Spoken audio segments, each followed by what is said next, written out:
जय श्री गोरख। प्रिय श्रोताओं, आप सुन रहे हैं स्कंद पुराण और आज आप सुनेंगे स्कंद पुराण का भाग 56 तथा माहेश्वर खंड में कुमारी का खंड का भाग 55।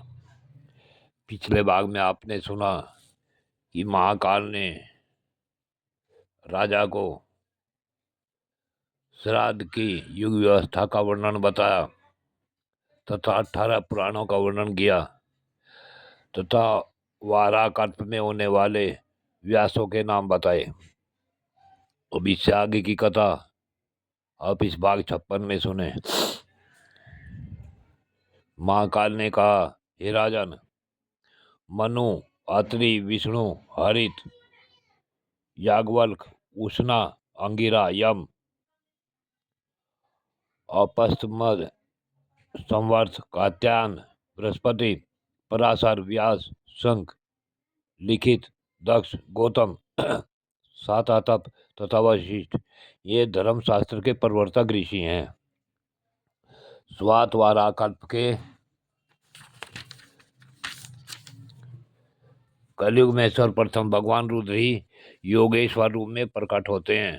तदंतर सुतार, तारण, सुहोत्र, कंकण, लोगाक्षी, महामुनि, जैगिपव्य, भाव्य, दधिवाहन, ऋषभ, मुनिवर, धर्म, उग्र, अत्रि, गौतम, वेद शीर्ष, गोकर्ण, शिखंडी, गुआवासी, जटामाली, अट्टहास, दारुक, दांगली, संयमी, सूली, डिंडी, मुंडीश्वर, सहिष्णु, सोम शर्मा, लकुलीश तथा काव्यारोहण इत्यादि योगेश्वर कर्म से होने वाले हैं।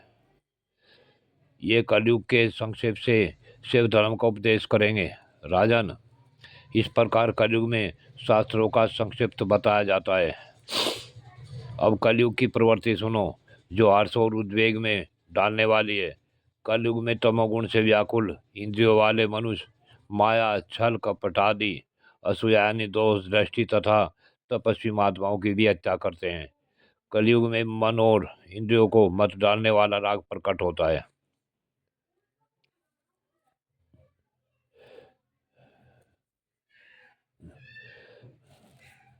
सदाय धर्म सेवन करने कारण मनुष्यों के लिए वेद का प्रमाण मान नहीं रह जाता। प्राय लोग अधार्मिक, अनाचारी, अत्यंत क्रोधी और तेजहीन होते हैं।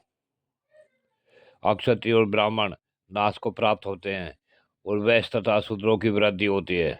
शूद्र लोग ब्राह्मणों के साथ एक आसन पर सोते, बैठते और भोजन भी करते हैं। शूद्र ब्राह्मणों के आचार को अपनाते हैं और ब्राह्मण शूद्रों के समान आचरण करते हैं।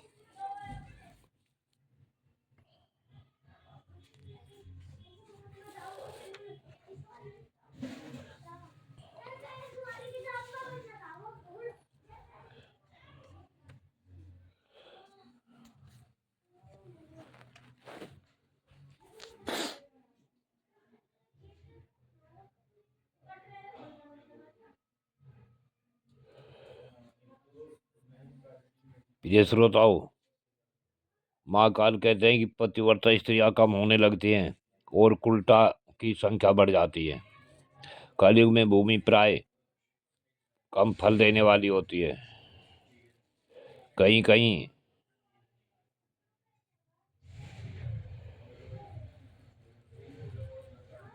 वह अधिक उपजाऊ भी होती है। राजा लोग निडर होकर पाप करते हैं।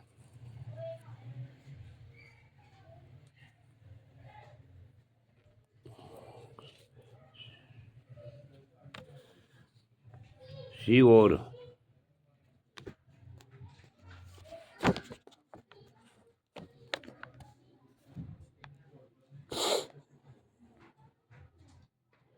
ब्राह्मण शूद्र की वृत्ति से जीविका चलाने वाले होंगे। शूद्र ब्राह्मणों से अभिवंदित होकर सोमवाद विवाद करने वाले होंगे। वे दूजों को देखकर भी अपने आसन से उठकर खड़े नहीं होंगे। द्विजों के सामने भी इस शूद्र ऊंचे आसन पर बैठे रहेंगे। यह बात जानकर भी राजा उन्हें दंड नहीं देगा। देखो काल का कैसा प्रभाव है। अल्प विद्या और अल्प भाग वाले ब्राह्मण सुंदर सुंदर फूलों और अन्य प्रकार के अलंकारों से सूत्रों से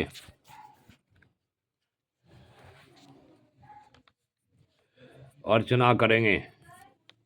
कलयुग में मनुष्य वेद वाक्यों तथा वेदार्थों की निंदा करते हैं। शूद्रों ने जिसे स्वयं रच लिया हो वही शास्त्र एवं प्रमाण माना जाएगा। हिंसक जीव प्रबल होंगे और गोवंश का अक्षय होगा। दान आदि कोई भी धर्म आने अपने शुद्ध रूप में नहीं पालित होगा। कलयुग का अंतिम भाग उपस्थित होने पर प्रत्येक जनपद के लोग अन्न का व्यापार करेंगे। ब्राह्मण वेद बेचने वाले होंगे। स्त्रियां व्यभिचार से अर्थोपार्जन करेंगी। घरों में स्त्रियों की प्रधानता होगी। वे पवित्र कपड़े पहनने वाली तथा कर्कशा होंगी।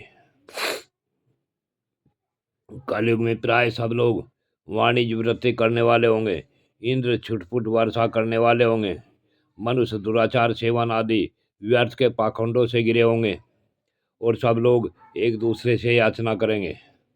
जब कलयुग के संहार का समय आएगा उस समय मनुष्य पराया धन हड़पने वाले, पर स्त्रियों का सतीत्व नष्ट करने वाले तथा 15 वर्ष की आयु वाले होंगे। ज्ञान और कर्म दोनों का अभाव हो जाने से सब लोग उद्यम करना छोड़ देंगे। उस समय कीड़े, चूहे और सर्प मनुष्य को डसेंगे।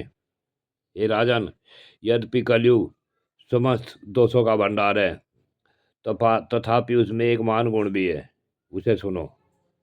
राजन, कलिकाल में थोड़े ही समय साधन करने से मनुष्य सिद्धि को प्राप्त हो जाते हैं।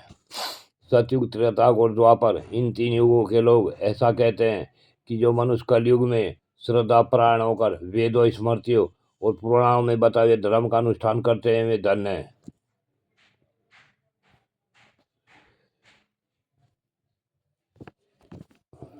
हे राजन,